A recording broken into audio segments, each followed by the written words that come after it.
তো আমরা ট্রেন থেকে নেমে কোন অটো করে যাচ্ছি কৃষ্ণনগর হুলোর ঘাট। ওখান থেকে বোটে করে ঘাট পার হয়ে যাব মায়াপুর।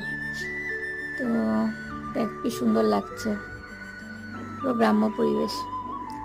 এই যে আমরা নদী পার হচ্ছি, নিচে দেখা যাচ্ছে, আমরা ওখান থেকে বোটে উঠেছি, তখন এবার যাচ্ছি ওপারে।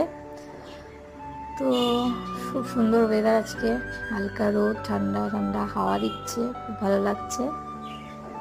তো কালকে যেহেতু 25শে ডিসেম্বর, একদিনের ছুটি, তো অনেকেই যাচ্ছে একদিনের জন্য মায়াপুর, যেমন আমরা একদিনের জন্য যাচ্ছি।